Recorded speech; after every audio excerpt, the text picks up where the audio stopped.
Gascoigne, he can finish it here! Paul Gascoigne! 2-0! But I still see that tackle by Moore, and when Lineker scored, Bobby belting the ball, and nobody dancing.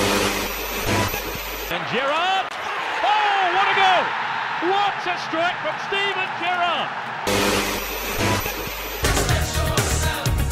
It's one-on-one. It's one-on-one. It can't be wrong when something's good, it's never gone. Love's got the world in motion, and I know. Hello and welcome to the first instalment of What the Falk's Euro 2020, although it's 2021 coverage. Today we'll be previewing England as we head into Euro 2020 joint favourites with France, and we'll be assessing the squad, our chances, and looking through all of the talking points heading into our opening game on June the 13th. To join us is a small band of merry men. First and foremost, I've got regular What the Falk contributor, Jack Shields. Jack, how you doing? Are you all right? I'm good, mate. Yeah, we've solved one or two technical issues and I've managed to get us on, but now I'm good, looking forward to it. Don't speak too soon, mate. Second of all, technically he's first one when he's on our side, not previewing Gillingham, of course. It's Matt from Gills In The Blood. How's the south, sir? You all right? Very good. Cheers, mate. Yeah, very warm, which is quite nice. Finally, summer's tried to make an appearance just in time for the Euros. So, yeah, but all good. Yeah, it's weird not wearing a Gill shirt tonight. So even though I've still got the same backdrop, but yeah, looking forward to talking all things England. Yeah, indeed. We're all on the same side on this one, which is great. We'll get straight to it, I think. Obviously, we're now under 2 weeks away at the time of speaking from Euro 2020. England have just confirmed the 26-man squad as we head into the tournament. Jack, I'll come to you first. Obviously, the squad's a little bit bigger than usual, with it being 26 rather than 23. But is that how you'd have liked the squad to look? Yeah, I think we're a little bit heavy in certain areas and a little bit short in other areas.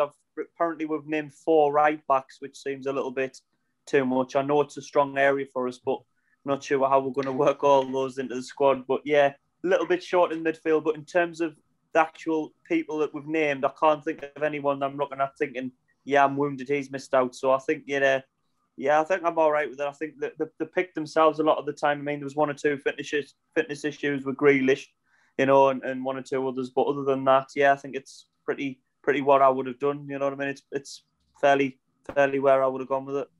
Quite funny when you said it looked a little bit heavy in some areas. I thought you meant Harry Maguire's head. And of course, I'll fire exactly the same question towards you, Matt. Obviously, the squad's 26-man squad looks fine in general, but obviously everyone's got their own opinions. What's your thoughts on the squad? Is it as you would expect? Are you happy with the choices he's picked? Yeah, generally happy. I mean, like you said, we all like to play manager, don't we? I think I've written the squad down here and I've got 4 in red that I didn't have. So I was 4 different. But the right back thing's I think it's being overcooked a little bit slightly because we can name 3 extra. So I suppose it's weird because we've only taken 2 left backs, but you'd imagine that Reece James and Kyle Walker could fill in as a right-sided centre-half as well. And Reece James has done that really well recently. But weirdly, Reece James was one that I didn't have in, but that was prior to watching him in the Champions League final at the weekend. But he was absolutely superb and probably cemented his place in certainly the squad and maybe the 11. There was, Dean Henderson, Jordan Pickford picked themselves. It was a toss-up, wasn't it? I think it was a flip of a coin between Johnson or Ramsdale. I'd have gone with Ramsdale, but I've got no issue with Johnson. Chances are he's not going to play. So it makes no real odds to me. Jude Bellingham, I'd have probably left at home. I know he's very good. I'm probably going to get shot down for this, but he's very inexperienced. He's probably the closest to the Theo Walcott 2006 Sven-Goran Eriksson for me, but Southgate might surprise us. Probably wouldn't have taken Saka myself either. My 4 different ones were Ramsdale, James Ward-Prowse, I thought had to be in there as a centre midfielder, having played every minute of every Premier League game. I'd have taken a chance on Lingard as well. Thought he's been phenomenal form since he's gone to West Ham, and he was very good at the last World Cup. And I'd have tried to find room for Patrick Bamford as well, because I think we've only got 2 number 9s. I know we've got people like Rashford and Sterling that can play there, but I'd have liked to have seen one more out-and-out number 9. But I'm not going to sit here and slag off Gareth Southgate. I've seen plenty of people calling for his head. We haven't even kicked a ball yet. It's ridiculous. We got to the semi-finals of the World Cup not 4 years ago, 3 years ago. So he knows what he's doing. He's certainly more qualified than any of us three talking about it. Yeah, no, absolutely. And I think, like you say, it's because I've looked at other squads and stuff like that. We've although we haven't won much for a while, we've got kind of an abundance of riches, and it's kind of like we've got that many good players. You wish you could maybe shoehorn in a few more. In essence, I think the 26 that are going are all more than qualified, and I agree with you on Bellingham, and I'll get shot down for that as well. I don't think I would have probably taken him. However, we have, and I'm not disappointed with it. I think we've just got that much of an abundance of riches. But Jack, I'll come back to you, because obviously you mentioned about the four right back situation, and I hear what Matt's saying and agree with it. The fact that some of them can fit into the right centre back in the way that Kyle Walker did in the World Cup, essentially. And then on top of that as well, you've got ones that, Trippier could probably go on the left if really needs be. So they are versatile, and they've talked about Alexander-Arnold being in the midfield. But earlier today, Southgate said he doesn't know where it came from. There was a big debate on Trent Alexander-Arnold, to the point where even I commented on it and said I would be okay with him being left at home if it was him or the other three based on this season's form. I'm happy he's part of it, of course, no problems with it at all. But my point was, essentially, if he was left at home, I could understand why, and I wouldn't have too many issues with it. But he has been included after originally seemingly being out with the squad. So, Jack, what are your thoughts on Trent Alexander-Arnold being included alongside the other four right backs? You've sort of touched on it a little bit, but do you think, if you were having to choose only three, as originally it seemed, would he have been the one that missed out, or do you have took somebody else out? I think Alexander-Arnold, he offers you excellent delivery at the box. The amount of crosses he puts in seem to be on the money from a wide full-back position. Personally, I know Trippier's done well with Atletico Madrid, and he scored the free kick in the semi-final and things like that. But I'd have maybe given Alexander-Arnold the nudge ahead of him. And if I had to drop one of the four, I think Trippier would have been the one I would have missed. It's not because he's not playing in England, because we've all seen Trippier when he was at Tottenham and at Burnley. I think he was at, wasn't he, before then? He's a very good, solid fullback. But I just think I think Alexander-Arnold offers you a little bit more. Do you know what I mean? I think particularly, like I mentioned, his delivery into the box, and I think he's even chipped in with a couple in Liverpool's running. And I think a lot of the time when players are in form and they make it hard for the manager to leave them out. Do you know what I mean? I think Alexander-Arnold was one of those. Some of his performances for Liverpool in the run-in really, cemented his place. And I think if I had to pick one to drop out, it maybe would have been Trippier of the four. But like you say, I think nowadays you're looking at, I've probably touched on it myself with numbers, and I'm looking at it, there's only 5 actual midfielders, but we're quite versatile, aren't we? Do you know what I mean? You can have full-backs as wing-backs and maybe moving into midfield, and you can have strikers that are classed as strikers but are more like attacking wide midfielders. Do you know what I mean? So I think the style that we're playing at the minute under Southgate and a lot of the players that operate in more fluid systems, it's not a rigid 4-4-2. You're having players operating different roles. So I think like you say, looking at the squad, there's no one really screams out as we're lacking in the area, and I'm confident going into it. I really am. Yeah, I think I agree with you. I think we are quite fluid in that sense, and I think it's really interesting that he's mentioned about Alexander-Arnold going into midfield, because I've never seen him there. And I know he's apparently played there when he was younger and things like that. And you certainly can't doubt his range of passing. And I think if we're talking sheer unadulterated talent, I slightly prefer James, if I'm honest, which is maybe a controversial comment. I'm sure Liverpool fans will absolutely slaughter me for that. But I think in terms of talent, take form out of it completely, and how all 4 players have done this season, Alexander-Arnold's one of the most talented players in the entire squad, let alone in that particular position. So there's an argument to say that although it's 4 right backs, his range of passing, he could probably fit into midfield if need be, couldn't he? Since we've only took 5. Yeah, I would agree. I'm not saying should play him as a right wing, but you know what I mean. His delivery into the box, and he's got the energy to get up and down. And like you say, that's the beauty of having players that are more adaptable. We've got players that are trained and developed in 2 or 3 different positions. So you're looking at it, and all of the 4 right backs could, not just playing right back, could play in other roles within the 11. So with the fluidity of the system, easy for me to say, I think we've pretty much got all bases covered. Yeah, it seems so. And Matt, I'll kind of throw the same question to you. I know obviously it's a bit of a moot point considering all 4 of them are going, but earlier in the day, for some reason, it seemed that Trent Alexander-Arnold wasn't going, and there was a big discussion, like I said, which Jack commented on, and a few people commented on about who they would take. Say you were in that position and you were only going to be taking 3. Would Alexander-Arnold have been the one that would have missed out, or would you have potentially taken somebody else out? No, I'd have probably left Reece James out. I've had to stick to my guns. Like I said, I picked my squad last week and Reece James was the one that was missing out, but by the smallest of margins. He's been very good this season. But like Jack's touched on, there's plenty of options in there within them 4 players. You'd say probably Trippier is the most orthodox right back. Walker can tuck in and play as a right-sided centre-back. Reece James can do that. Trent's probably the most forward-thinking. So you'd imagine if Southgate looks at going with a back 3, he's the one that probably plays as your right wing-back, even though he's probably, the least solid defensively, dare I say it. And again, I'm probably risking getting absolutely battered by some Liverpool fans. But you think the others have probably had better seasons defensively. But I had this chat with someone on Twitter last week and they were telling me you can't take Trent Alexander-Arnold. And it's, you've got to be in form when you're going into a tournament because it's all quick games coming, every few days. And I said, well, look at his stats over the last 10 games. They won 8. I think they get 5 clean sheets. And I think he scored 1 and contributed 4 assists. So he's in form. In the last 10 games of the season, there's no one in better form in terms of goal output and keeping clean sheets. That's everything that you want going into a tournament. A right back that's going to, if we get, to the semi-finals, we're playing half a dozen games. So that's a couple of assists and a couple of clean sheets if you're looking at a similar ratio. So I can understand why Southgate's taken all 4. I probably don't think he would have done if he could have only picked 23. But no, I'd have probably said just because of the slight lack of experience, it would have been James that would have still missed out for me if we was only allowed to take 3 off the 4.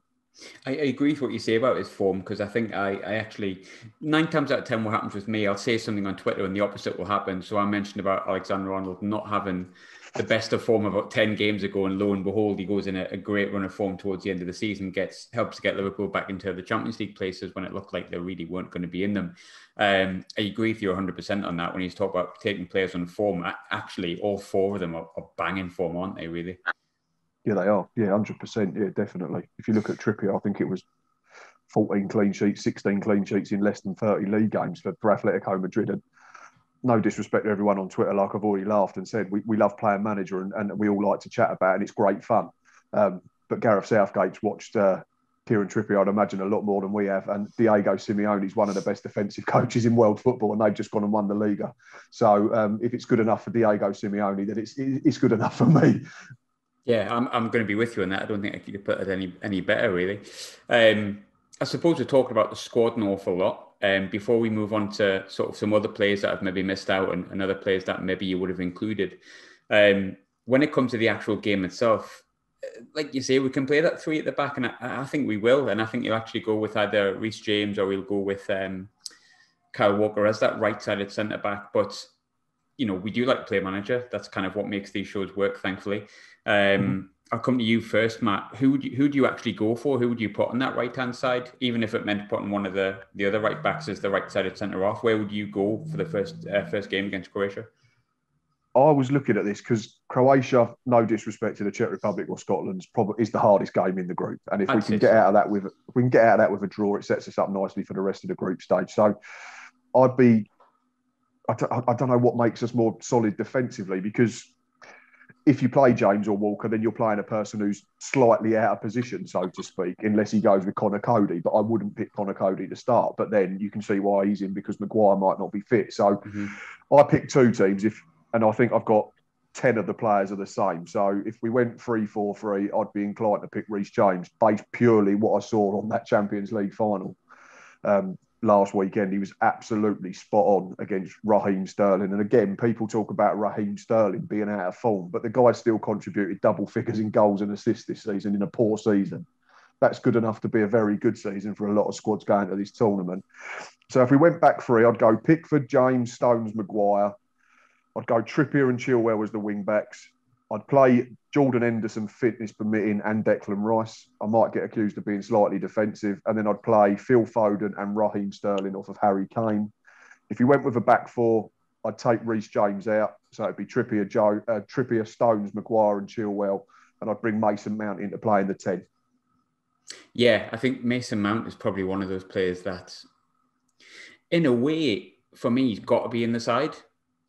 It's tricky, isn't it? And when you start trying to pick a side, you suddenly realise how many options we've got, and that's the good thing about it. And people are moaning that this player's not in, but let's concentrate on the people that are in the squad. And there's so many options; it's unreal. We've got a better squad than we had at the World Cup, and we got to the semi-finals. More experienced one as well, much more. Jack, obviously, I want to throw the similar question to you when we're talking about picking the side. Obviously, we all do it. We've all started going right. Okay, 10, 11 days till the Euro starts. I'll put here, and here. Where would you go? Where would your starting 11 be from the squad that he's picked off the top of your head at the moment? I agree. I think Croatia are going to have not most of the ball, but they're certainly going to have more possession than Czech Republic and Scotland are against us. They're going to be the only one of the three that I think will have a go at us.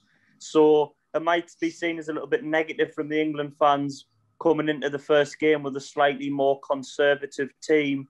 I certainly wouldn't play too many attacking players in the first match, so I'd probably go Pickford in goal, and then I'd probably go maybe Kyle Walker at right back. Again, it depends which formation you're going in. I think will he go with the kind of a more holding 4-3-3 with Henderson at the playing as like a defensive midfielder? Do you know what I mean? And kind of protecting the back four. Probably Walker right back, then Stones, Maguire, and probably Chilwell left back, maybe Henderson holding, and then two centre midfielders a little bit further forward. So maybe or a Rice holding and Henderson a bit further forward with Mount, and then your front three of Foden. Maybe do you start Grealish if he's fit, and then Kane? I don't know.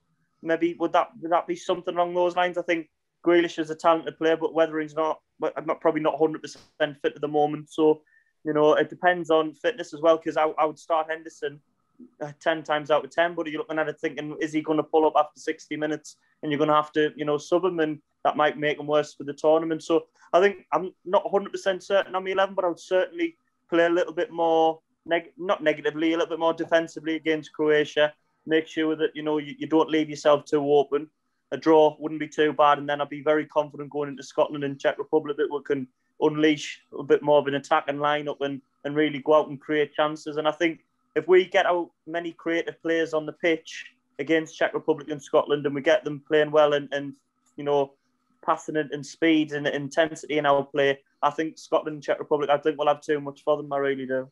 If we've got any hope of winning it, we should do, really. I agree with Croatia. We need to be a little bit more conservative, but maybe dictate the game as best we can. But you mentioned Henderson there. There's obviously a question mark on his fitness, and I feel like, and we'll come on to this later, there's another player whose fitness has been discussed far more. We're probably really biased because we watched him grow up, and obviously we're very proud of him. But how important is it that Jordan Henderson's at a good level of fitness, Jack, to feature in this tournament prominently, not just sporadically? Vitally important. I think you saw Jordan Henderson, not so much the season that's just gone, but the year before and the previous year. I mean, Liverpool won the Champions League 2019. He was probably the key player in there in the midfield. And then Liverpool won the league. I mean, not just won the league, coasted the league last year, close to 100 points. And I think he's often unnoticed in the Liverpool team, because you think Liverpool and you think of Salah, Mane, Firmino going forward, you know what I mean? But I think sometimes you need a player like a Jordan Henderson that's not quite as, how should I put it, flash. He does the dirty work, he covers the ground. And I think you're looking at the balance. I think you can talk about an England team that's talented, but I think it's a boring way to look at it, but you need a balanced team to go far in a tournament. It's no good having a really attacking lineup if you're weak and open at the back and you're conceding chances through the middle. And I think Jordan Henderson being fit and firing will be that protective holding player that can, control the game for us. And he can really get the ball moving, so the quicker players can do the quicker, more talented players can do the more attractive work while he does the dirty work. I think it's a comparison made to Man United. Going back to Man United, you often had like Scholes and Giggs and more talented players like that, David Beckham, but Roy Keane was arguably the most important player in the team, and I think you could argue that Henderson could be that for England. You know what I mean? Really, the leader in the middle of the park, and the one that makes them tick through the middle and provides a bit of a shield for the more attacking players to go forward and create. So I'm hoping he's fit. I don't know how good his fitness would be. I hope he's fit enough for Croatia, because I think if we do need him, unfortunately, Croatia games where we're going to need him most, they're going to have probably more of the ball than Scotland and Czech Republic, and we really need someone to keep it steady in the middle. I think a big thing as well, and I'll come to you with this, Matt, with Henderson. Obviously, like I say, me and Jack probably, as great as a player he is, do have a slight biasness towards him because of obvious reasons. But I think we'll talk about like what he does, and he does a dirty work, and he covers a lot of ground. He gives a lot of energy. He's got a lot of legs. He's got a lot of leadership. He's also vastly experienced now in international tournaments, something that, as much as I rate Declan Rice, he's not. I think it's his first big tournament where I don't think he's even been part of the squad, truth be told. And that's no detriment to him. He's a young boy, but Henderson's now 31, 32. He's been part of a side that's lost in the semi-final of a major tournament. He's been in the side that's knocked out in the group stages, I think, back to when we drew against Costa Rica and lost against Uruguay and things like that. How important will the likes of Jordan Henderson and players of his ilk, his mentality, not just his talent, be to any success that we have in the tournament, Matt? Hugely. And he's one of the first names on that team sheet if he's fit, regardless of whether we play, two holding midfielders or we just play him on his own. He's got to be 90% fit, I think, to play, because like Jack said, we don't want him going out there only being sort of half cooked and then he ends up pulling up again and then we lose him for the rest of the tournament. So, it might be a case of we get him through the Croatia game and then we rest him maybe for one of the other group games just to make sure that he's wrapped in cotton wool. But going back to the last World Cup, and then it was before he had them two unbelievable seasons, like Jack's mentioned, where they won the Champions League, Liverpool, and then they won the Premier League. And I didn't think he should be starting at the last World Cup. I said Eric Dyer. Eric Dyer was, one of the better centre midfielders in the Premier League at the time, in a very good Tottenham side under Pochettino. But he's regressed unbelievably, like Tottenham have. Jordan Henderson's comfortably the best holding midfielder that's available to England and to Gareth Southgate. And if he's 90% fit upwards, then he starts every game. But we have to be careful because we don't want to overdo it in a game that's we don't need to play. I mean, we could get away with, no disrespect, probably playing Phillips and or Rice in a game against Scotland and or Czech Republic. So I think it's a case of potentially getting him through the Croatia game, getting a positive result, and then wrapping him in cotton wool for the next 180 minutes and then unleash him on the knockout stages. Yeah, I think if you get 60, 70 minutes out of him or any of the injured players who are obviously vitally important in the Croatia game and get enough to even get a win, you could potentially look at playing the likes of, like you say, Phillips and Rice in a two, or maybe even just Rice and go more attacking in those games, which totally helps. I'm very loath, even because we've discussed it already, but to discuss players that haven't been part of the squad. And obviously this may change with injuries and so on and so forth. But we haven't got that many midfielders that can play centrally in midfield. Henderson's obviously got the knock. Declan Rice, you've got Calvin Phillips is there as well. For me, the only real disappointment for me, and I'm a big fan of him, was Jesse Lingard. You've touched on him before. Ollie Watkins obviously maybe a bit unlucky as well. But Matt, do you think Lingard, would you have liked to see Lingard as part of it? Like I say, I'm loath to discuss players who are not there, but I feel like it must be touched on with Lingard because he's had a great 6 months. Yeah, totally agree. And if you're looking at players that you could come in for, it's probably Saka for me. Saka's predominantly played as a wing-back for Arsenal from the right or the left. There's been the odd game where he's played as a three, wide from one side behind a central striker with a 10 next to him. But he looks some way down the pecking order in that England squad, unfortunately. And that's no disrespect to what he's done at Arsenal and to the kid himself. He's got all the talent in the world, and I'm sure he'll become an England regular. But Jesse Lingard's been there and done it, and we've just spoken about people that have been there, that have played in semi-finals, played in World Cups, played in European Championships, and Jesse Lingard was a big part of that. And people can sit here and talk about who we beat and who we didn't beat at the last World Cup, but you can only beat who's put in front of you, and England done it very well right up to the semi-final. So for me, out of the ones that I had in that are not going, I'd probably say he's the most disappointing. James Ward-Prowse, I think, has to be unlucky based on the amount of football he's played and dead ball specialist. But again, if you look at James Ward-Prowse, he's probably behind Henderson, Rice and Mount in that central midfield. I think going back to what Jack said, potentially if we get through the first game with a positive result and then unleash a bit more of an attacking lineup, so you might only play one sitter, I think then there's a case for maybe even Foden or Grealish to tuck in and play. You could even play Henderson, Mount, and then Foden or Grealish as an attacking centre midfielder and then play two wingers and Harry Kane as well. So you could go to town on Scotland and or the Czech Republic as long as the Croatia result is taken care of. So I don't think we're undercooked in the middle of the park. I think there's a few that have been put in that attacking list that are probably should have gone into the midfielders list, Foden and Grealish. But it's great again because they can play from either side. They could play in the 10. So there's plenty of versatility with all of them. But Bellingham, again, is the strange one, isn't it? I think he's 17 and he's probably only played, 50, 60 professional games, first team level. I know he's gone to Dortmund and he's done pretty well out there, but it's you need experience and know-how in tournament football in these things. So, yeah, for me, I'd have probably found a way to get Lingard in for either him or Saka. That was the big thing for me, not just his good 6 months, probably his experience and the fact that he was part of the starting 11 and a vital part of it, a successful World Cup campaign. But we're talking about all these players that we've got and who we would take out, and we're talking about players like Saka potentially not getting in and who you would have changed. And when you really think about it, like we've said at the start, what an abundance of riches we have. And Jack, I just want to I want to ask you, because for the first time in a long time, because even before the last tournament, although we did well, it felt like, if we can just get to the quarters and get back to where we used to be at and then build from there, and we end up doing better than we did. For the first time in a while, Jack, and obviously there might be egg on our faces here if we duff it up, but like where we currently sit and where we currently stand, it feels like an exciting team, and there's players that you can be excited about, and you're going, oh, Grealish, is it Foden, and you know, Italian 90 born Gaza and a superstar that to this day, as sad as his demise has probably been, was an absolute superstar, and it made him that World Cup did. Is there any England players in specific, maybe some of the more attacking players that you think this tournament can sort of put them on the global stage, that they've got the kind of talent to show the world, like, hang on, we've got this player that's going to take the world on if everything goes in the right trajectory, in the right way?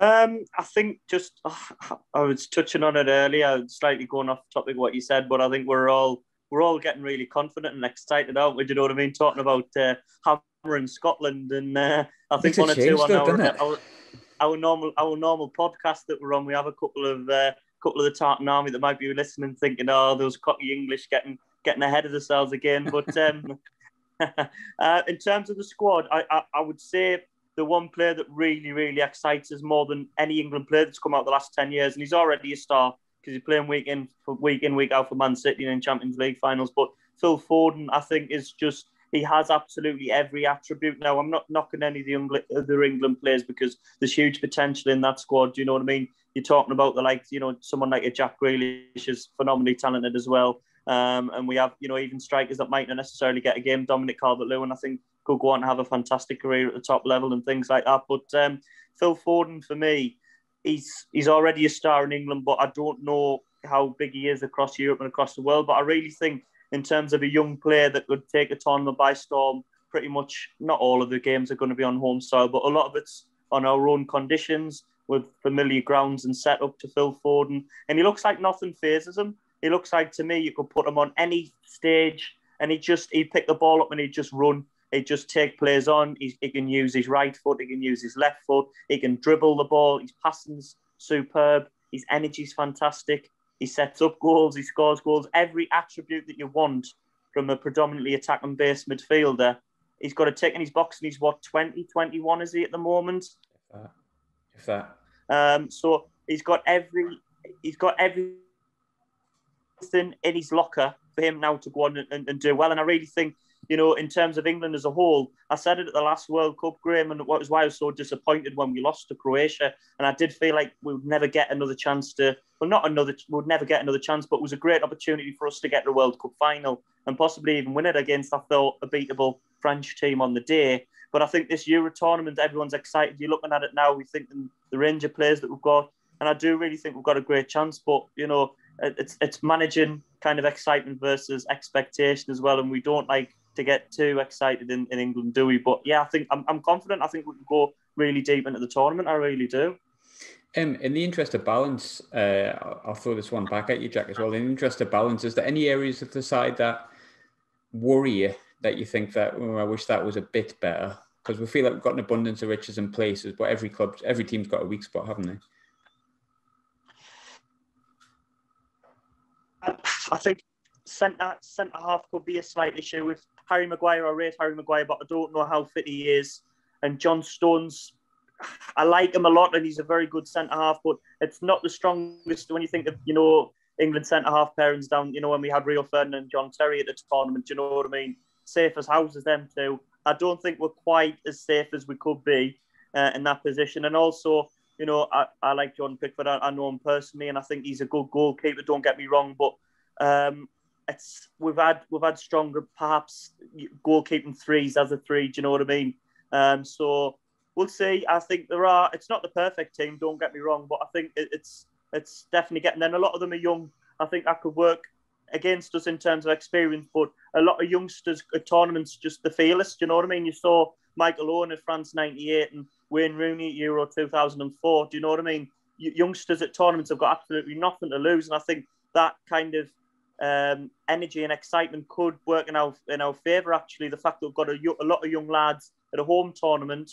and that can get momentum and just really go for it. Do you know what I mean? They're not hampered by what's gone on in previous tournaments. Yeah, absolutely. And I think that maybe would have helped us in the World Cup potentially because there's a lot of younger lads there as well. So as much as I like experience, like the likes of Foden and Grealish really, really excite me 100%. We've touched on Maguire a little bit, Matt. Maguire was included and Southgate said, I think to quote him, he's got work to do to be fit for the first game, which to me is probably just setting expectations. I think he's quite a balanced manager. Someone asked the question if he would be... The question he was answering was if he would be fit for the group game or if it would be later in the tournament. And he kind of seemed to say, well, the first game, probably not, maybe. But he might be fit for the second and third. Do you think it was the right call to take him if he's not 100% for the first game? And if he doesn't make that first game, second of all, who comes in for you? Who comes in at centre-half? I think historically as England fans, we're used to having at least one or two, aren't we, going into every tournament that's got fitness doubts. If we go back to France, 98, World Cup 2002, and it was David Beckham's metatarsal, wasn't it? And everybody suddenly had a metatarsal. I never knew what it was before. You either broke your toe or you broke your foot before then. So with that, then we had Rooney World Cup 2006 with another metatarsal, didn't we? We lost Danny Murphy, we lost, I think, Steven Gerrard, we lost Gary Neville. So it's not unfamiliar territory, is it? I'm trying to think in more recent years. I'm not sure there was one at the last World Cup, but it's going to happen, is it? He's going to take some and take a chance. We lost Rio in 2002 to give an exact example, actually. I think Trevor Sinclair ended up coming in from and playing the games as it was in the squad, but I'm sure it was Rio we lost in, I think it was Korea 2002. So we'd actually lost a far better centre-half there, I think. I could be wrong. No, Rio played in 2002. Rio scored in 2002. Rio missed Euro 2004, didn't he? Because he missed the drugs test. Yeah, that was it. He missed the drugs test, yeah. That's the one. Yeah, because he scored. I'm sure he scored against Denmark at the World Cup in 2002. He absolutely did. He did that celebration, didn't he? Whereby that's it, yeah. Like 19-year-old in a dance club for the first time. That was it, yeah. But we've gone off on tangent there. What was the question? Harry Maguire, that was it. Yeah. Who would I play? Rio Ferdinand, probably. He was decent. Probably Tyrone Mings, purely on the fact that him and Cody are probably at the same level in terms of international experience. But I think Mings has had a better season. I think Villa have had a better season than Wolves. And I think he'll add balance because he's left-footed as well. So I'd probably have to say, but then whether you play, it depends on whether he plays a back three or a back four, doesn't it? So it could be interesting again. But and that's no disrespect to Cody. Cody's done nothing wrong when he's played in a few games, but probably just edge towards Tyrone Mings at the moment. But we'll keep everything crossed, and we'll probably have Uri Geller put in pictures of Harry Maguire's ankle in the sun, won't he? And we'll have to all touch it and all that shite. But, bending the spoons again, yeah. Exactly, absolutely ridiculous. But no, if Maguire doesn't make the first game, I'd probably edge towards Tyrone Mings. He's apparently Uri Geller, going off topic, has apparently moved to Scotland now, so you might be rooting for them instead this campaign. So he's making sure that he stays injured. Then. Most likely, I agree with what you said on Cody. I think Tyrone Mings gets quite a few pelters, and I sort of understand it. I think Cody is not as good as Tyrone Mings, but I think Tyrone Mings is more prone to a clanger, where Cody's not. But I think Tyrone Mings' clangers are very, very few and far between. But they get magnified when he does it probably because he's more highly rated and he's at sorry, Wolves fans, a bigger club in Villa as well. I think that's probably fair to say. Going to get tortured here, and they're off Wolves fans. Going to get absolutely tortured. But Villa have won the European Cup, so whatever. Make of it what you will. I mean, I'm a Sunderland Not fan. that they tell anyone, Graham. Not that they tell everyone all the time that they won the European Cup or anything. No, they don't like them. You can kind of. West Ham won the World Cup, didn't they? They did. Was it 66? That's right. Yeah, so it was 66. Yeah. I think to be fair, like I'll allow them to rant on about winning the European Cup compared to Newcastle, who rant on about finishing second in 1997, which actually wins you nothing. Sky Sports making TV shows about it, but there you go. Preach it. Big one for me, Matt, that I want to come on to, because obviously we discussed a little bit off end, and obviously you've discussed it on Twitter as well. I don't really know why, and I'm sure people will give me their reasons, and feel free to. I love a bit of discussion. But talking to Southgate, there seems to be like a section of fans that just don't rate him and don't think he's the right man. I didn't when he first got the job. I was like, whoa, no. But I'm a big Sam fan. But to be honest, he's done nothing but impress me since he's been part of it. 1 or 2 games aside, which happens because that's football. You're going to lose games of football. But people seem to be going off it about his choice. I've seen someone today say if he doesn't pick Trent Alexander-Arnold, he should be sacked on the spot, which obviously is a mad opinion. Well, not mad. Everyone's opinion is fair, but it's to me, it's mad. In my opinion, it's mad. But are you of the opinion right here and now, which might change after the Euros, but that he's the right man for the job and he's the right man to lead the team forward for future years? 100%. 100%. Yeah, he's done nothing to make me think that we should even be contemplating sacking him at the moment. And you're right. We go back to what it was, the end of 2016, wasn't it, when Sam Allardyce got caught out talking to a reporter or whatever it was, and I think he probably come in and I think was probably treated as some sort of caretaker manager. Yeah. But why? So we got to think then and ask ourselves, why did he get the job full time? Because he was obviously doing more right than he was doing wrong. Qualifying is what it is. We breeze through qualifying. We could probably breeze through qualifying if I was the manager. That's no disrespect to the likes of Andorra and San Marino if we have to play them all the time. But to be honest, I'd fancy lacing up and having a go against a couple of them, to be honest, and getting my first England goal. But David Nugent style, kicking it in on the line. well, yeah, just robbing Jermaine Defoe, yeah, from all of about 3 centimetres, bless him. But no, he's taken us to a World Cup semi-final, the first one in nearly 30 years. He got us believing. There was a massive deal made, wasn't there, in the run-up to the tournament in the World Cup, where he got the press involved and he got the press on side, and in turn he got the supporters on side, and it was almost like one big happy family. I know that sounds a bit nauseating, but you know what I mean. You get the gist. Everyone was, for once, was pulling in the right direction. There was no nonsense in the press before the tournament where they was trying to dig someone out. You get a little bit of it, but it felt slightly different, and I think that sort of filtered through into the tournament. And I know the games in the Nation League 6 months ago, whatever it was, I think it was Iceland and one other where he played 2 holding midfielders and we didn't score a goal for a couple of games. But like you said, it happens. And because it's international football, so you don't play so regularly. I think when you win games and you win well, it's everyone loves you because that sticks in the mind for 6 months, because you don't have another game on a Tuesday or a Saturday like you do if you're a club manager. So if the bad performances linger, they linger for a bit longer the same way. And that's probably what happened. But I think you need to give your head a wobble if you think Gareth Southgate's not the right man for the job at the moment. Don't get me wrong, if we go and lose to Croatia, draw with Czech Republic and lose to Scotland, then there's probably good reason to start saying he's under threat. But he's had one tournament and he got us to a semi-final, and he was probably one Harry Kane failed square pass from getting us to a World Cup final. Yeah, absolutely.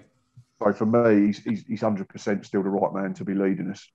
Yeah, I agree with that. I think for me, Southgate's really impressed me throughout, and I think it's probably been underestimated that a couple of the games that we played and didn't play that well in. I mean, it's always going to happen. Like, especially in international football, you're going to have a game where you go, I'm not too sure on that. And you're right in what you say. You got a lot of stick for the 2 defensive midfielders thing, but I think people need to remember what we as individuals have been through this COVID situation. Imagine trying to manage an international football team and get a cohesion together when, to be honest, unless you're outside and training, you can't really do it. And how many of us have a good social life when we're at the gym? Not many. You know what I mean? You're knackered 9 times out of 10 if you're at the gym. You don't want to speak to anyone, and they're professional footballers. It'll be hard to get a cohesion together from a team.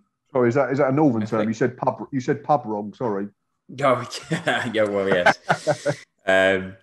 Jack, with the team as well, obviously Southgate, I know, I don't know why, but it creates division a little bit. There is a segment of fans you're entitled to be, but obviously me and Matt are pro Gareth Southgate. But are you with us on that? Are you going to make the hat trick, or do you think he should be questioned for certain things previously? No, hat trick, Graham. I don't really see for what Thank God for reason that. you could really mount an argument against Gareth Southgate. I mean, he comes in, as you say, 5 years ago. No one really batted an eyelid, but because we were so the media particularly was so obsessed with what Sam Allardyce had done wrong, and he was really. I hate to say it, but he did really get the job because there wasn't any great outstanding candidate out there, and he had done well with the other under 21s. Hadn't he? He managed them through a little bit of a difficult period and done well with them. So I think really no one was really bothered. No, he got the job, without a huge deal of fanfare, unlike other England managers, like Fabio Capello, Sven-Goran Eriksson, for example, that was all over the press when they got there. And I think what he's done is Nancy exactly Delelio. Ulrika Johnson and Eureka, all them. That dalliance he had, Sven. I miss Sven. Sven was always talking to Chelsea and Man City anyway, wasn't he? Trying to get out the FA contract, wasn't it? Every 6 months he was talking to Chelsea, but I think that's where Southgate does it right, where the others went wrong. I think that he hasn't really got a huge ego, and I do genuinely think he's a safe, dependable pair of hands. And I think you look at the players now, and I always think you can. I mean, Matt's spot on. He goes into a tournament and no one's really expecting a lot and gets us to the semi-finals. But what I judge it on is I think how happy and positive the England players look again. I don't know, you might disagree, but I think when you're watching England now, particularly at the last World Cup, they were celebrating, they were happy, the fans, and it wasn't like, Wayne Rooney muttering down the camera lens against a 0-0 draw against Algeria in South Africa. Do you know what I mean? God, I remember that. He's got the feel good factor about England again, and the players look like they want to play, and there's an energy about them, and there's a desire. And I think it goes back to they got talked about this golden generation, and the pressure was heaped on them, and the phrase got mentioned so much, and it was spectacular how we underperformed, time and time again at tournaments. The build up was this is going to be the one. It will be a quarterfinal exit, and last time it was just refreshing, just to not go with any expectations, let the lads play and enjoy it and see what happened. And look, we were a stone's throw away from reaching a World Cup final. And I think, the expectation has gone up a little bit this time. Don't get me wrong. I think the fact we're playing most of our games at Wembley has lifted ambitions a little bit. But I think Southgate's just got the lads playing. He's put his arm around a couple of them and went, look, you know me, what I expect of you. It's clear the way that the style of play. I'm not doing anything revolutionary. It's a style of play that you're all used to with your clubs primarily, and just go out and play football. And it looks like he's really getting the lads behind him. The together, and there's a willingness for them to prove themselves on an international stage. And I think any time a country has had success over a lot of years, they've allowed a manager to build. I think Germany with Joachim Low, you know what I mean? They allowed him a lot of years to build and develop, and I think that's what we're on the verge of doing with Southgate. So yeah, crazy to think that there's people talking about him losing his job. I just don't see any reason why he would. Joachim Low, otherwise known as Scratch and Sniff. Yeah. Suppose short answer I want for this one. So quick and snappy. I'll come to you first, Matt. Croatia, Scotland, and Czech Republic. How do you see them going? Win, lose, or draw? Draw, win. I'm going to be slightly on that. Without trying to be, again, we're trying to reel ourselves in, aren't we? And not convince ourselves that we've won the tournament before it starts. So yeah, 7 points for me, be absolutely fine. And then it'll probably come down to goal difference on who goes through. I think it's realistic as group winners. It's realistic. I think so, yeah, definitely, yeah. I think draw, win.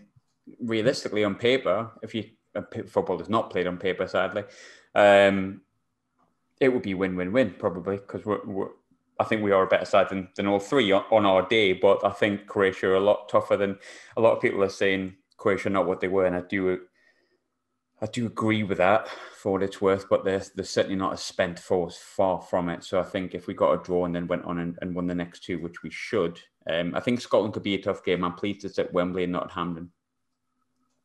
Mainly for my own sanity, considering I live next door to Hampden. But also, we remember the 2-2 draw. Let's be honest, we were the better side that day, but once they got that one goal back and the roar that they created and everything that came with it, Scotland is playing. I've been in a Scotland-England crowd in the Scotland end, and it's partisan. It's not a nice end to be in, and it is intimidating, and it'll be like a 12th man. So the fact that it's at Wembley, probably without that many away fans, will help, if any. Actually, we don't really know currently speaking. But Jack, same question to you: Croatia, Scotland, Czech Republic, win, lose, or draw? I thought 7 out of 9 is the same as before. The draw, win. But I just think we might get a little bit of a shock somewhere. You know what I mean? I'm trying to be confident and positive, but one of those things whereby one might lose one of the three. But I think we're definitely getting a minimum of 6 points. You know what I mean? So even if worst comes to the worst, and we did lose the first game against Croatia, which I think it might be a possibility, I do think we're definitely beating Czech Republic, and I think, even though Scotland will no doubt raise the game because it's England in a major tournament, anyone thinking we're going to steamroller Scotland, I don't think we will, but I do think we'll win it. So if worst comes to the worst, and we did lose the first game, which I think there might be a possibility we might, I think we're comfortably going through with 6 points, but I think 6 or 7 points out of 9, yeah. Yeah, I think you touched on Scotland there. I've probably looked at Scotland as the second game being the one that we should. But I mean, obviously, someone who lives in Scotland has seen the squad and watches most of their games. They were a lot stronger. And like I say, I will reiterate, I'm really pleased that game's at Wembley because it makes me feel a lot more confident. But if we do get through, we all do that thing. We're all at that point now where we go, right, what's the route to the final? This is where I get a little bit concerned, is the round of 16 is actually quite tricky because basically the way that it goes, the teams that we could face are not typical round of 16 teams. You'll normally get like a Ukraine or a Turkey or someone that on paper, again, you feel pretty confident against. Colombia it was last time, although it took us to penalties, you still fancied us. This is a bit different. We might necessarily not come up against a team that we're 100% favourites for across the board. And I think when you look at the way that it works out as well, in some ways, finishing second might actually be more beneficial, kind of like it was last time, because of the way that it works. But it can be quite tough either way. I think you've got the likes of Spain, France, Portugal, Germany that I think we could come up against in the last 16. Matt, if we do get through round of 16, would you prefer an easier route to the final, or would you rather go and beat the better teams and just get there and prove ourselves from the off? No, I'd like an easy route to the final. I don't give a shit who we beat. If we beat all of them and win it, and I don't care who they are, whether we could beat Poland, Sweden, Slovakia, I do not care. If we're lifting that trophy at the end, no one's going to worry about that in a few years. I hadn't actually had a look, to be honest. I've just had a look, and that Group F's terrifying, isn't it? I'm not going to be a lie. So if we win the group, we could end up with Portugal, France or Germany. Yeah. If we come second, we play the winners of the Spain, Sweden, Poland and Slovakia group. So we play Spain, basically, in most senses. Yeah, probably. You'd say, yeah, you probably have to say that, I think, now, because I know Zlatan was meant to be back for Sweden and that might have given them a boost, but he's injured. Poland rely too much on Lewandowski. Slovakia, probably the whipping boys in that group. But Christ, I didn't realise it was that hard straight away. I'd probably take Spain, to be fair. I'd rather take Spain than risk, because Ronaldo is going to turn up. He does it every tournament. Germany. I don't want to be playing them straight away. France squad looks absolutely terrifying on paper. So, yeah, it might be best to finish second. So maybe we'll go with Jack. We'll lose the first game, get 6 points, and then beat Spain in the last 16. Told you, man. Told you that's the way to go. Lose the first one, win the next two, second in the group. Simple. We won it. We've won it already. And it's as simple as that. Thanks for listening, guys. Subscribe.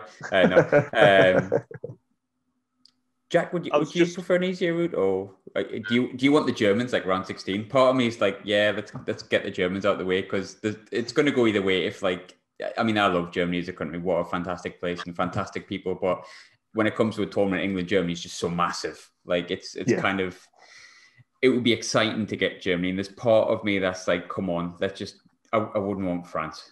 But didn't we get excited about getting Germany in the last 16 in the 2010 World Cup, and they absolutely battered us? Was that when they had Thomas Müller against Matthew Upson? Yeah, Upson scored, and Lampard's one that basically the ref changed the rules and it had to touch the back of the net to be allowed, wasn't it? So, Yeah, that Payback wasn't a for good 19. day. Payback for 1966. That's what the Germans said, wasn't it, with Jeff Hurst? probably, yeah, I'm not surprised to be fair, but Christ, at least the Jeff Hurst one was close. No, I think I agree. I think you want as comfortable a route as possible, and there's always one group in the Euros that you always say the group of death, isn't there? There's that expression in the tournament and Euros and World Cup. It's a group of death, and I'm looking at Group F and Portugal, France, Germany, and you look at Hungary and you think, well, Hungary are actually one of the hosts. So you've got Hungary playing in their own ground that are going to be tough, and then Portugal, France, and Germany is the group that could potentially be getting. So I don't know. Could we still finish third and get out of our group? Is that a possibility? Best place third. Yeah, if we finished like 4 or 5 points, you could be best placed third. Let's not risk that. I'm not advocating like throwing the last result. You know what I mean? Like playing out a ball 0-0 draw with Czech Republic to get an easier draw or anything. But all right, Jimmy Hill, calm down. But are you saying we should play Sam Johnson up front in the last game in the group? Yeah, exactly. Just go for it. No, it's a difficult one because in the same way that you're looking at it wanting the easiest draw, I completely agree. I'm also a big fan of just winning games and getting momentum. Do you know what I mean? I think the momentum and the confidence that you get, if we don't expect us to, but if England were to turn up and win all 3 games, you'd be looking at it thinking, yeah, there's not many countries would fancy playing England, you know, the confidence that we've got from winning those 3 games. So I'm in the same way that I want to manoeuvre the best route around the tournament as we can. I also think that just go into games and keep winning them and keep winning and getting that mentality and that confidence up as well. So I would rather have an easier route, but I think when it comes to later in the tournament, you're going to have to beat one of the big boys, at least one of the big boys. And I think to win, if we want to win the Euros, we're probably going to have to win a penalty shootout somewhere along the line. I think probably one of the 4 knockout matches we're going to have to win on penalty. So, you know, you need a little bit of luck along the way as well. Yeah. So, final question. I'll come to you first, Jack, then we'll go to Matt. I've managed to get the whole way through the podcast without actually mentioning it. We're actually joint favourites to win it, despite actually never winning this tournament before. Now, at risk of sounding a bit cheesy, but I've got to say it, how confident are you that football's going to come home? Would it spoil the podcast if I say no? I'm not hugely confident we're going to win the tournament. No, it would be on brand for the 2 Sunderland fans on the podcast, mate. I think it's just as Englishmen going into tournaments, we're kind of the concept of disappointment is just something that's always apparent, isn't it? And do you know what I mean? We're always let down with pints and sulking in our pints following a defeat. I do think we'll definitely get to the semi-finals. I'm very confident that we'll do that. But I just think that maybe the big tournament experience of, a France or a Germany or a Spain, someone that's countries that have previously won it, that might just carry them over the line a little bit and we might be just preparing for a semi-final loss. I hope I'm wrong. I hope we get the final and win it. But I think we might get close, but no cigar. I think we'll just come up short. And exactly the same question to you, Matt. I'll give you the final word, mate. Yeah, it's tricky, isn't it? And it's because of that round of 16, I think, makes it really hard. And then you've got this, because it's expanded tournament now, you've got all these third place games. So it's almost impossible to work out who you could be playing. So I think if we got to a semi-final again, I think Gareth Southgate would have done a brilliant job. You think we hadn't got to a World Cup semi-final since 1990. I don't think we've got to a European semi since 96, have we? The last time it was on home turf. So I think if we match that again, I think Gareth Southgate can say that's a job well done. But of course we want to win it. But there's some very good sides in there that are going to be thinking exactly the same. And it's all new to everyone, isn't it? Because it's being moved around. It's not all in one country. There's more teams. So I think from that side of things, it makes it a little bit unknown and a little bit alien to everybody. So I think everyone goes in with excitement and trepidation. But I'm probably similar to Jack. It's typical England to come up just short, isn't it? We'll get ourselves up, we'll do well in the group, and we'll probably get through the last 16 against whoever it is, and then win a shootout and then mess it up in the semi-final. And I always hark back to Euro 96 and Anderton it in the post and Gaza being the length of a stud away from scoring a golden goal against the old enemy, and just thinking we'd have beat Czech Republic in the final. We'd have probably beaten them more comfortable than Germany ended up doing. But let it go, man. Let it go to torture yourself. I can't. It's only been 2 days since I have to keep watching highlights of Man City scoring twice in injury time against the Gills as well. So now I'm doing this to myself. Semi-finals. I think semi-finals will represent a really good tournament again. But of course, we all hope that we can go all the way. I agree with both in the sense that I think the semi-finals would be a good tournament. We definitely can. Oh, sorry, of course Graham, we can. I think we definitely can. I mean, we look one at the 2012, maybe 2014, or maybe Euro 2016. You're looking at thinking there's no chance England don't even have a chance. I think there's a definite possibility in the right circumstances, form, confidence, as I say, a little bit of luck. There's a definite chance England, probably more than in the tournament. But I think as England fans, we're so at home with the concept of disappointment. I just think we might just come up short again, you know. I'm going to say this, and I'll give you the reason why I've said it beforehand. And it's not the reason you might be thinking it's got no rhyme or logic behind it. I'm going to say we're going to win it. And the reason I'm saying that is because when I went on Matt's podcast, I said Sunderland were going to get promoted. And obviously we didn't. We duffed it up, literally won 1 game in 10 after that. And I've realised I don't really mind the flack that I get back. And I can handle it quite well. So I might as well go in confident. And I might as well say, bugger it, we'll do it. Because what's the point in being negative about it? And with that, I'll ask you all please to subscribe if you can be bothered. It doesn't really matter if you don't, but I'm meant to say this. I think it's podcast etiquette. But Matt, thanks very much for joining me on my side for once, mate. I hope you enjoyed being on my side for once. It's been a pleasure. It's been really good. Really enjoyed it. So it sort of get you in the mood now, doesn't it? It's not too far away. It's so weird because all the regular seasons have only just ended and everything's still condensed because of what's been happening over the last 15 months. That, yeah, it's going to come around really quick. And we've got, I think, the first friendlies tomorrow night, isn't it? Yeah. So that'll start getting us in the mood. Digging the England shirts out. I'll have to go and find the old 3-line CD and Vindaloo one. Vindaloo. Exactly. Love that. What a song. Proper tune. World in Motion though, best ever. Yes. 100% agree. Without that a doubt. John Barnes rap. The Barnes rap, man. It's iconic. Absolutely iconic. I know every word. Also, of course, subscribe to Matt's podcast, even if you're not a Gillingham fan, because it's tremendous content. I find myself listening to it a lot. And I have nothing but care about Sunderland, a little bit of Rangers, and a lot of England, obviously, as you've just noticed. So do please subscribe. It's at Gills In The Blood. Yeah, there we go. See, tell you, wasn't lying. And Jack, you haven't got a podcast, but subscribe to Jack's Twitter account. Just be nice. It's good content. You know what I mean? You might see the odd funny tweet and things like that. So you never know. But what harm is it going to be? It's a click of a button. Come on, follow. You can. And if you don't know how to do that, just ask you, what do you do, Jack? You just ask one of your mates to do it for you. Yeah, exactly. And he's got the snazziest shirt out of the 3 of us. So yeah, exactly. Look at that. Gone full Alfie Moon tonight. So and with that, I'll bid you a farewell. Thank you very much.